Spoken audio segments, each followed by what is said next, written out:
I already thought he was going to get off. It was surprising. I thought the same thing. I thought he was going to get off as of Friday. I was like, this guy has readable doubt. I even I even said it to somebody. I was like, man, this case is looking good for Tory. But that was last week. That was last week. I said it's looking good for Tory. Mm-hmm.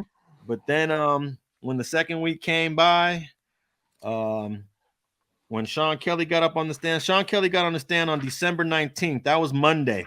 Yeah. After Monday, I was like, oh man, Sean Kelly. Yeah, What did he do? my people said, I feel sorry for us black men in America. They better have a field day on us. And you know what's really interesting is Mm-hmm. Sean Kelly was called by the defense. Even though he Right. was called by the defense, but he turned out to be a prosecution witness. Yeah. And I thought that was interesting because, you know, each side has to give their list of witnesses that they're going to call. And perhaps the prosecution saw that they were going to call Sean Kelly. And they was like, all right, we're going to let the defense call Sean Kelly. And Sean Kelly ended up being a witness for the prosecution. I feel like the defense did a real good job on LAPD Detective Ryan Stogner. Ryan Stogner didn't do complete investigation on things. Didn't test for DNA for Kelsey. They didn't test for DNA. They only tested DNA for Tory. Wow. He didn't really do full interviews of Sean Kelly. Mm-hmm. There was a lot of things that Detective Stogner didn't do. I don't Yep. know if it was from incompetence or maybe it's they had enough information to say, you know what, Tory's the obvious shooter, so we're Yeah. just going to build a case against Tory. Yeah. Or some lazy work. Like, hey, I just want to go home. It's like that. But with that being said, what you're saying, it seems enough. Like all this stuff that you're saying, it seems like this could be work for a I'm not. Well, not a retrial, but an appeal. Oh yeah, definitely. There's going to be an appeal in this case for sure. You know, one thing I was thinking what they can appeal on is the prosecution brought up so much information about bribes, but these bribes were never documented in any of the police's reports on this case. They only come through the witnesses, and that's Megan and Kelsey. Um, and the police officers already had talked to these witnesses, and Detective Stockner has nothing in his report about $1 million bribe. Wow. Nothing about $1 million being offered. So I mean, there's quite a few different areas where I'm sure the defense attorney is going to try to base his appeal on. All right. Okay. Let me ask you this: would it have helped if Kylie Jenner um testified or no? I don't see how why would you want to hear from Kelsey Jenner? Kelsey Jenner. I mean, I mean, How would Kelsey Jenner help the prosecution or the defense? um, I don't, maybe she could confirm there was a fight or there was some sort of like not fight, but you know, argument that was going around. Well, we already knew that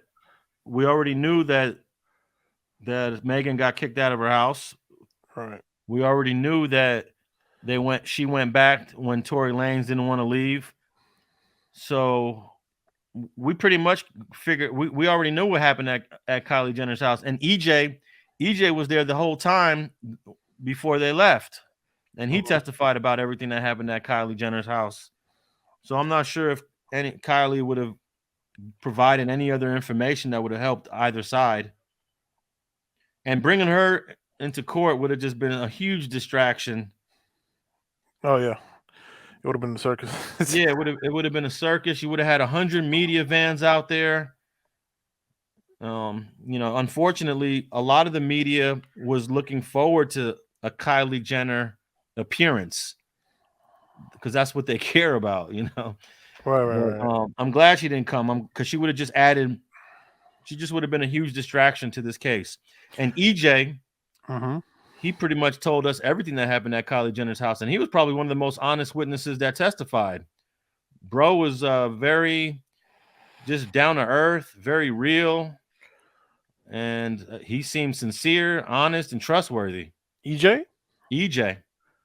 Hey, EJ is Megan's stylist, by the way, or former stylist, I should say. Okay. Now, who was the person, the bodyguard that was missing, who was supposed to, I guess, come to testify, or was he supposed to testify? This is what that came out. Well, I don't think anybody was missing. Everyone, all these people, all these names, they eventually did show up, but they didn't all testify. So you're talking about Jaquan Smith is Tory's security. He was available to testify. And then also Justin Edison. I believe Justin Edison was available at some point, but the defense was going to call Jaquan Smith.